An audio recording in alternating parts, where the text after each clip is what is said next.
Hello viewers, master tips চ্যানেলের পক্ষ থেকে আপনাকে জানাই স্বাগতম।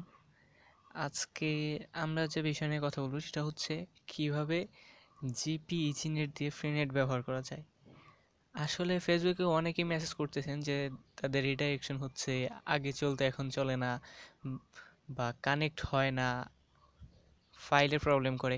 আসলে ভাই আপনাদের উদ্দেশ্যে প্রশ্নগুলোর উত্তর হলো, যারা বলতেছেন রিডাইরেকশন হয় কিন্তু চলে না, আসলে রিডিরেকশন হচ্ছে কিন্তু চলতেছে না। দেখা গেল যে আপনি পূর্বে যে কনফিগ ফাইলটা ইউজ করছেন সেই ফাইলটার হয়তো মেয়াদ শেষ হয়ে গেছে, এই যার কারণে চলতেছে না। নতুন একটা কনফিগ ফাইল ইম্পোর্ট করেন, তাহলে অবশ্যই চলবে।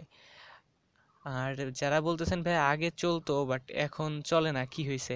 তো ভাই সেই সেম উত্তরই, যে আগে চলতো এখন চলে না, হয়তো আপনাদের ফাইলের সমস্যা হয়েছে, বা আপনারা ঠিক মতন আইপি অ্যাড্রেসটা চেক করতে পারতেছেন না, এই জন্য হয়তো চলতেছে না। আর আইপি ঠিক মতন আসে না যারা বলতেছেন, তারা আসলে আইপি ঠিক মতন না আসার কারণে আপনারা বারবার ডাটা অন অফ করবেন, তাহলে 10.40 থেকে 49-এর ভিতর আসলে আপনাদের ইজিনেটটা কানেক্ট হবে আসলে।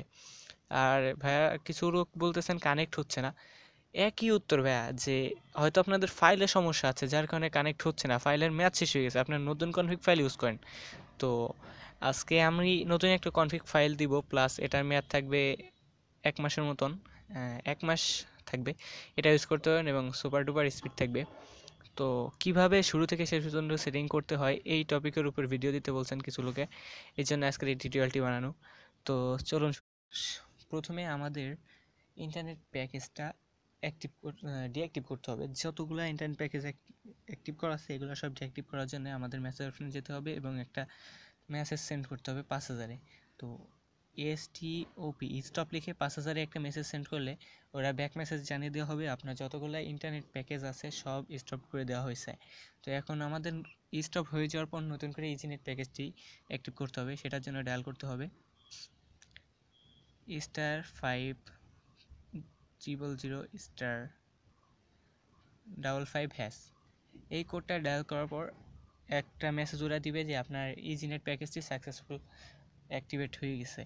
তো যখন হয়ে যাবে তখন ওরা আপনাকে একটা লিঙ্ক দিবে, ওই লিঙ্কে ঢোকা লাগবে না, আপনারা নিজেদের সেটের যে ব্রাউজারটা থাকে এই ব্রাউজারটা দিয়ে এখানে এখানে লিখবেন যে google.com, এটা লিখে সাবমিট দেবেন। যদি রিডিরেকশন হয়ে এই পেজটা আসে তাহলে মনে করবেন যে আপনাদের জিপি ইজিনেট প্যাকেজটা চলবে। এই দেখেন আমার পেজটা রিডিরেকশন হয়েছে যার কারণে আমার চলে। তো যদি আপনাদের এমনটা হয় তাহলে মনে করবেন আপনাদের ফোনে ইজিনেট চলবে। তো এরপরে আমাদের সেটিংস থেকে আসলে কোনো সেটিং করা লাগবে না, এটা জিপি অফিসিয়াল সেটিংস দিয়েই চলবে। এখন আমরা যে গুগল প্লে স্টোর থেকে একটা অ্যাপস ডাউনলোড করতে হবে, সেটা হলো এইচটিটিপি ইনজেক্টর। গুগল প্লে স্টোরে যাবেন, সেখান থেকে একটা অ্যাপস ডাউনলোড করবেন, এইচটিটিপি ইনজেক্টর, এই অ্যাপসটা ডাউনলোড করবেন। ডাউনলোড করার পর অ্যাপসটি ওপেন করবেন। হ্যাঁ, আমার যেহেতু পূর্বে থেকে ফাইলটা ইম্পোর্ট করা আছে তো আমি এটা ক্লিয়ার দিয়ে দিব আপনাদের শুরু থেকে দেখানোর উদ্দেশ্যে।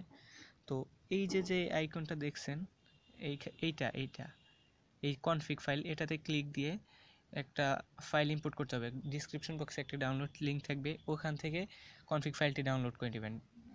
তারপর এখানে এসে ইম্পোর্ট কনফিগ ক্লিক করার পর আপনার এখান থেকে মেমোরি কার্ড বা ফোন মেমোরি যেই ফোল্ডার ডাউনলোড করা আছে ফাইলটি, সেই ফোল্ডার যাবেন। তো আমার এইখানে আছে, এই যে ফোল্ডারের এই ফাইলটার উপরে ক্লিক করবেন।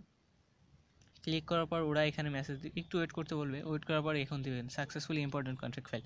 এখন যে সময় সাকসেসফুল ইম্পোর্ট মানে ফাইলটা যখন সাকসেসফুল হয়ে যাবে তখন আপনারা আপনাদের সেটিংয়ে যাবেন, অ্যাপসটা মিনিমাইজ করে সে সেটিংয়ে যাবেন। সেটিংয়ে এসে অ্যাবাউটে যাবেন, অ্যাবাউটে গিয়ে স্ট্যাটাসে যাবেন। স্ট্যাটাসে গিয়ে এখানে আইপি অ্যাড্রেসটা দেখবেন, 10.44 আছে আমার এখন, তার মানে আমার এটা কানেক্ট হবে।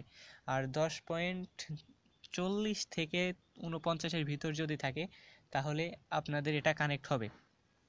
আর যদি 10.40 থেকে 49-এর ভিতর না থাকে তাহলে বারবার ডাটা কানেকশন অন অফ করবেন, যতবার অন অফ করবেন ততবার আইপি চেঞ্জ হবে, আর ততবারই এখানে শো করবে যে আইপিটা কত আছে। তখন এখান থেকে দেখে নেবেন যে 10.40 থেকে 49-এর ভিতর আসছে কিনা। যদি আসে তাহলে এইচটিটিপি ইনজেক্ট হয়ে যাবেন। যাওয়ার পরে এখানে স্টার্ট ক্লিক করবেন, আর কোনো কাজ নেই, কোনো সেটিংস করা লাগবে না, শুধু স্টার্টে ক্লিক করবেন। স্টার্টে ক্লিক করার পর এই সাইডে এসে লগ চেক করবেন, দেখেন এখানে কিন্তু ফেল দেখাবে, কারণ সার্ভারটা সবসময় বিজি থাকে, যার কারণে এভাবে ফেল দেখালে চিন্তা করবেন না, দেখবেন কানেক্ট হয়ে যাবে ব্যাস। একবার ফেল দেখাইছে, দেখেন কানেক্টেড হয়ে গেছে আমার কিন্তু এখন এটা চালাইতে পারবো। এটার অনেক সময় আছে যে আমার তো এখন একবারে হয়ে গেছে, অনেক সময় আছে যে বারবার কয়েকবার ফেল দেখায় তারপর চলে, ফেল দেখায় চলে। তবে ফেল দেখালে চিন্তা করবেন না, আইপি যদি 10.40 থেকে 49-এর ভিতর থাকে, ফেল দেখালেও আপনার এক টাইম না এক টাইম কানেক্ট হয়ে যাবে, যখন সার্ভারটা একটু ফ্রি হবে তখনই কানেক্ট হয়ে যাবে। সো আমারটা হয়তো এখন একটু ফ্রি ছিল, যার কারণে এক ক্লিকেই কানেক্ট হয়ে গেছে।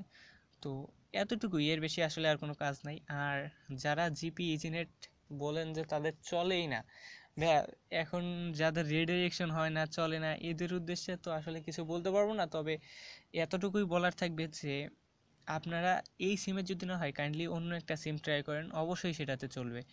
এখন এটা তো ভাই এক কপালের ব্যাপার, কার চলে কার চলে না, এটা আসলে কি করে বলি। তো আশা করি টিউটোরিয়ালটি বুঝতে পারছেন, যদি বুঝতে পারেন তো অবশ্যই আমার চ্যানেলটি সাবস্ক্রাইব করে রাখবেন পরবর্তী আপডেটগুলোর জন্য।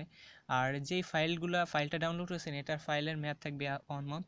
তো এই ফাইলটা যখন মেয়াদ শেষ হয়ে যাবে, তখন নতুন আরেকটা সুপার টুপার স্পিডের ফাইল আপলোড করব। সেটা মানে আমার চ্যানেলটি সাবস্ক্রাইব করে রাখলে সেই ফাইলটা নিয়েও একটা ভিডিও দিব, সেটাও দেখতে পারবেন এবং ফাইলটি ডাউনলোড করতে পারবেন। সো চ্যানেলটা সাবস্ক্রাইব করে রাখবেন এবং ভালো থাকবেন।